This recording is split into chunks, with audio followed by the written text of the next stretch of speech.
கர்த்தருடைய பரிசுத்த நாமத்திற்கு ஸ்தோத்திரம். இன்றைய நாளின் தியானத்திற்கென்று தெரிந்து கொள்ளப்பட்ட வேத வசனம் ஓசியா தீர்க்கதரிசியின் புத்தகம் 6ஆம் அதிகாரம் முதல் வசனம். ஓசியா 6:1. கர்த்தரிடத்தில் திரும்புவோம் வாருங்கள். நம்மை பீறினார், அவரே நம்மை குணமாக்குவார். நம்மை அடித்தார், அவரே நம்முடைய காயங்களை கட்டுவார். Come, let us return to the Lord, for he has torn us, but he will heal us. He has wounded us, but he will bind up our wounds. வாருங்கள், ஆண்டவரிடம் நாம் திரும்புவோம். நம்மை காயப்படுத்தியவர் அவரே. அவரே நம்மை குணமாக்குவார். நம்மை அடித்து நொறுக்கியவர் அவரே.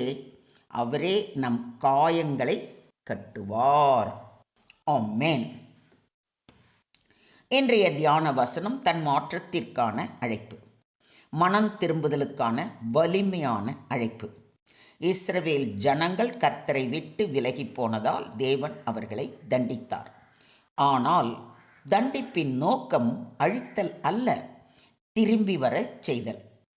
இன்று நம் ஒவ்வொருவரையும் பார்த்து அழைக்கிறார், கர்த்தரிடத்தில் திரும்புவோம் வாருங்கள் என்று. அவருடைய அழைப்பை ஏற்றுக்கொண்டு அவரிடத்தில் திரும்புவோம். அவர் அளிக்கப் போகும் ஆசீர்வாதங்களை குறித்து சற்று நேரம் தியானிப்போம். இன்றைய தியான வசனத்திலிருந்து நாம் கற்றுக்கொள்ளும் மிகப்பெரிய உண்மை, திரும்பியவர்களை தேவன் குணப்படுத்துகிறார். தேவன் அடிக்கிறார், ஆனால் அழிக்க அல்ல, குணப்படுத்தி மீண்டும் எழுப்புவதற்காக. தேவனிடமிருந்து நாம் விலகினால் பீடிப்பு, தேவனிடத்தில் திரும்பினால் சுகம். ஓசியா காலத்தில் இஸ்ரவேல் மக்கள் மெய்யான தேவனை விட்டு விலகி விக்கிரக ஆராதனையில், அநியாயத்தில் துரோகம் செய்யும் நிலையில் இருந்தார்கள். தேவன் தமது ஜனத்துக்கு அதை சொல்லி விழிப்புணர்வு கொடுக்க ஓசியாவை அனுப்பினார். இந்த வசனம் ஒரு தூண்டல் அழைப்பு. இந்த வசனத்தில் 2 முக்கியமான முகங்கள். ஒன்று, பீறினார், அடித்தார். Judgement side of God. இது தேவன் நீதிமானாய் இருக்கிற தரப்பு. பாவத்துக்கு அவர் அனுமதி தர மாட்டார். அவர் ஒழுக்கம் கொடுப்பார். Correction is a sign of care, not hatred. இஸ்ரவேல் தேசம் பாவத்தில் விழுந்த நிலையில் இருந்ததால் அவர் பீறினார், அடித்தார். இரண்டாவது, குணமாக்குவார், காயங்களை கட்டுவார். Healing side of God. இதுவே தேவனின் கிருபை. அவர் குணமாக்குகிறார், மீட்டெடுக்கிறார். அவர் திரும்பி வந்தவர்களை மீண்டும் சேர்த்து கொள்ளுகிற தேவன். ஒரு தாய் தன் குழந்தை தவறு செய்யும் போது முதலில் கண்டிப்பாள். அதையும் மீறி தொடர்ந்து தவறு செய்யும் போது தண்டிப்பாள். ஒரு குச்சியை வைத்து அடித்து விடுகிறாள் என்று வைத்துக் கொள்ளுங்களேன். அது சரீரத்தில் அதிக வலியையும் காயத்தையும் ஏற்படுத்திவிடும். ஆனால் அந்த குழந்தை அழுது கொண்டே தாயிடம் திரும்பி வரும்பொழுது குழந்தையை அன்போடு அணைத்து அடித்ததால் ஏற்பட்ட காயத்திற்கு மருந்து போட்டு விடுவாள், இல்லைங்களா? அதே போலத்தான் நம்முடைய ஆண்டவரும். நாம் பாவத்தில் உழன்று தேவனுக்கு பிரியமில்லாத காரியங்களில் ஈடுபடும் போது தேவன் நம்மை தண்டிக்கிறார். அந்த தண்டனையின் வலி அதிகமாக இருக்கும்.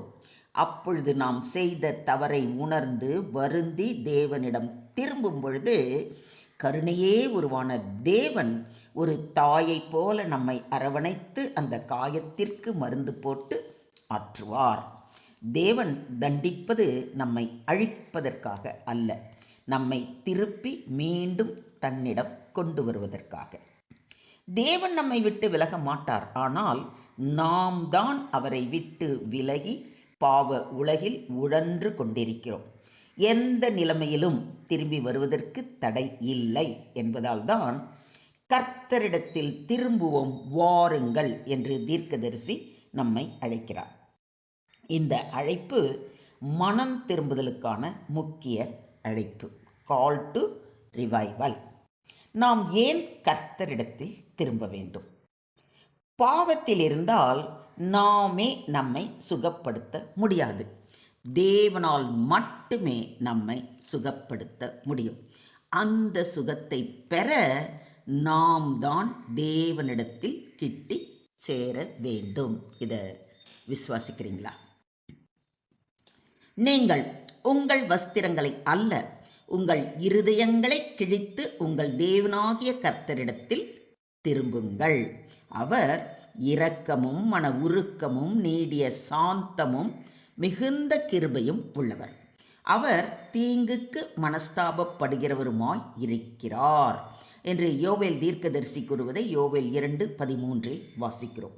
நாம் வெறுமனே தேவனிடத்தில் திரும்புவது அல்ல, உள்ளத்தின் ஆழத்திலிருந்து செய்த பாவங்களுக்கு உணர்ந்து வருந்தி பரிபூர்ண விசுவாசத்துடன் அவரிடம் திரும்ப வேண்டும். அவர் மிகுந்த இரக்கத்துடன் நம்முடைய காயங்களை கட்டுவார். கர்த்தர் தமது ஜனத்தின் முறிவை கட்டி அதன் அடிக்காயத்தை குணமாக்கும் நாளிலே சந்திரனுடைய வெளிச்சம் சூரியனுடைய வெளிச்சத்தைப் போலவும் சூரியனுடைய வெளிச்சம் ஏழத்தனையாய் 7 பகலின் வெளிச்சத்தைப் போலவும் இருக்கும் என்று ஏசாயா 30:26 வாசிக்கிறோம். தேவன் நம்முடைய பாவத்தை மன்னித்து நம்முடைய காயங்களுக்கு மருந்து போட்டு நம்மை குணமாக்கும் பொழுது நம்முடைய வாழ்வு மிகவும் பிரகாசமாய் இருக்கும். இருதயம் நொறுங்குண்டவர்களை குணமாக்குகிறார், அவர்களுடைய காயங்களை கட்டுகிறார் என்று சங்கீதக்காரன் கூறுவதை சங்கீதம் 147:3 வாசிக்கிறோம். கர்த்தர் உண்மையான உள்ள காயங்களையும் உள்ளத்தின் உடைதலையும் குணப்படுத்துகிறார். நாம் பாவம் செய்து அதனால் குற்ற உணர்வில் தவிக்கும் பொழுது தேவனிடம் நாம் செய்த பாவத்தை அறிக்கையிட்டு மன்னிப்பு கேட்கும் பொழுது நம்முடைய பாவத்தை மன்னிப்பதோடு அதனால் ஏற்பட்ட குற்ற உணர்வில் இருந்தும் விடுதலை அளிக்கிறார். சீர்கெட்ட பிள்ளைகளே திரும்புங்கள், உங்கள் சீர்கேடுகளை குணமாக்குவேன் என்று கர்த்தர் அழைக்கிறார். நாம் அவரிடம் திரும்பினால் தேவன் உடனே மீட்பை தொடங்குகிறார். Today's verse is a call to return God. God disciplines but not to destroy, to heal. The same God who wounds is the one who binds. True healing begins when we return to Him with our whole heart. When we turn back, God restores, rebuilds, and brings complete inner healing. God is not only a judge, He is a healer. He wounds, but He wounds to heal. He breaks, but only to rebuild strong. He disciplines, but only to restore. Only the one who created can heal. Only the one who wounded can bandage. Only the one who judged can restore. That's why today's verse says, let us return to the Lord. Amen.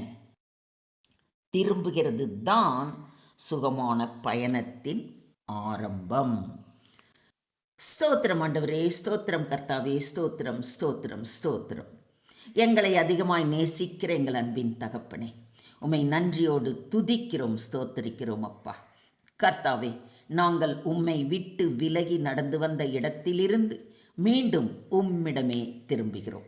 நாங்கள் செய்த தவறுகளால் ஏற்பட்ட காயங்களையும் முறிவுகளையும் நீர் அறிந்திருக்கிறீர். நாங்கள் மனம் திரும்பி உம்மிடத்தில் கிட்டிச் சேர வேண்டும் என்பதே உம்முடைய விருப்பம் என்பதை நாங்கள் நன்று புரிந்து கொண்டிருக்கிறோம். ஒரு தாயைப் போல நாங்கள் தவறு செய்யும் பொழுது கண்டிக்கும் நீரே, எங்கள் தவறை உணர்ந்து உம்மிடத்தில் வரும்போது காயங்களை ஆற்றி ஆறுதல் படுத்துகிறீரே, உமக்கு கோடி கோடி ஸ்தோத்திரம் அப்பா. நாங்கள் சுயமாய் குணப்படுத்த முடியாத எங்கள் உள்ளத்தின் உடைதல்களை நீரே சரி செய்யும் தேவனாய் இருப்பதற்காக நன்றி செலுத்துகிறோம். இப்பொழுதே உம்மிடத்தில் திரும்புகிறோம், எங்களை ஏற்றுக்கொள்ளும். சகல துதி கன மகிமை யாவையும் ஒருவருக்கே செலுத்துகிறோம். மீட்பர் இயேசுவின் மூலம் ஜெபம் கேளும் எங்கள் ஜீவனுள்ள தகப்பனே. ஆமென்.